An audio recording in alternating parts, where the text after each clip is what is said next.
Hello friends, class 10th में आज हम एक्सरसाइज 1.1 रियल नंबर इसमें हम क्वेश्चन नंबर 4 जो है उसके बारे में डिस्कस करने में है। हमारे पास में क्वेश्चन नंबर 4 गिवन है कि हमारे पास में गिवन है, क्या गिवन है? एचसीएफ हमें गिवन है टू नंबर्स का। कौन कौन से टू नंबर है? फर्स्ट नंबर है 306 एंड सेकेंड वन हमारे पास में नंबर है 657।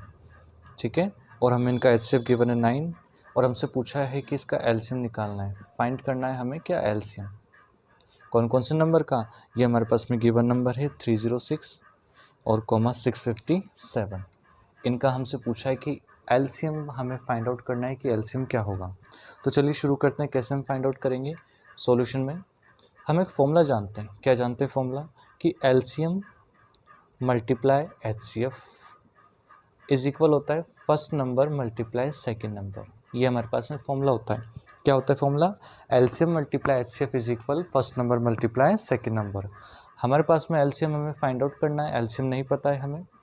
मल्टीप्लाई एचसीएफ हमारे पास में गिवन है, दोनों नंबर का क्या है 9 इज इक्वल फर्स्ट नंबर हमारे पास में क्या है 306 मल्टीप्लाई सेकेंड नंबर हमारे पास में क्या गिवन है 657। Now we have to find the LCM. LCM कैसे निकालेंगे? देखो मल्टीप्लाई उधर कहाँ चला जाएगा? डिवाइड में। इसका मतलब 306 मल्टीप्लाई 657 और डिवाइड में क्या आ जाएगा 9। अब हम इसे कैंसिल करने की कोशिश करते हैं। अगर मैं इसे 3 से डिवाइड करता हूँ कि 3 3 जा 9, ये चला जाएगा 3 1 जा 3, 3 2 जा 6। अगेन मैं डिवाइड करने की कोशिश करता हूँ इसको, 3 1 जा 3 और ये चला जाएगा 3 3 जा 9 और 3 4 जा 12। तो हमारे पास में डिजिट आ जाएगी 34 मल्टीप्लाई 657। अगर मैंने मल्टीप्लाई करता हूँ, कौन कौन से नंबर है हमारे पास में 34 इंटू 657। अगर मैंने मल्टीप्लाई करता हूँ तो हमारे पास में जो आंसर आता है वो आता है, इन्हें मल्टीप्लाई करने पे 2 2 3 3 8। यही हमारा क्या है आंसर है। यानी हमारे को पूछा गया था इसमें कि एलसीएम और एचसीएफ निकालना है, तो हमने इसका एलसीएम निकाल लिया है जहाँ पर हमें एचसीएफ गिवन है।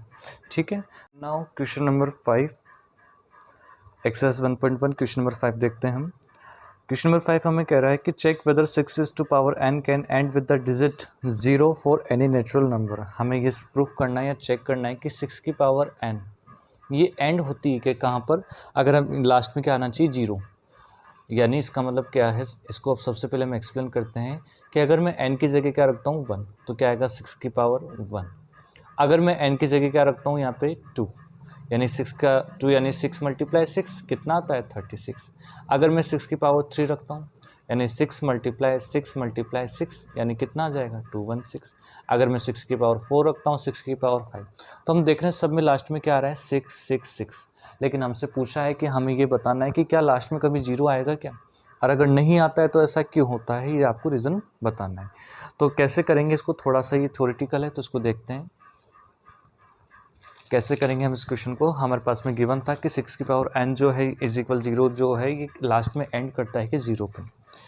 तो हम इसमें लिखेंगे सॉल्यूशन में, इफ़ द नंबर क्या है हमारे पास में 6 to the power n for any n were to end with the digit 0,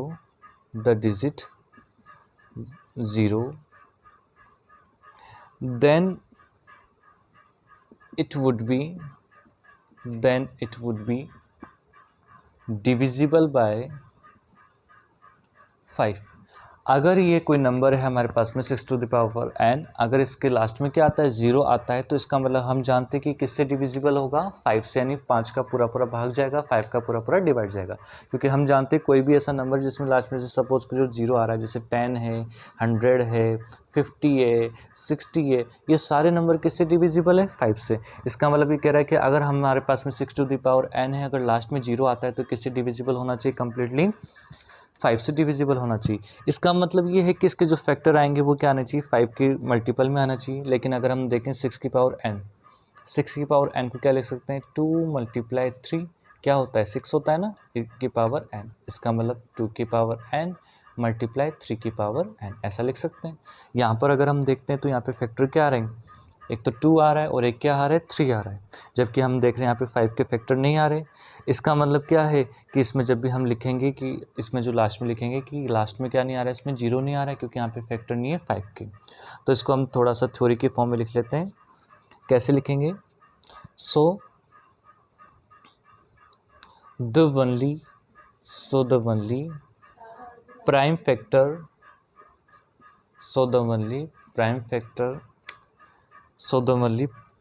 factor of 6 to the power n is 2 into 3 to the power n.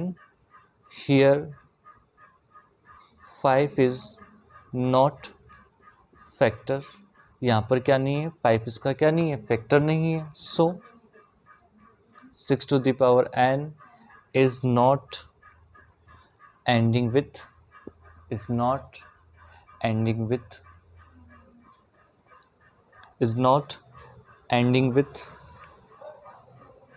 the digit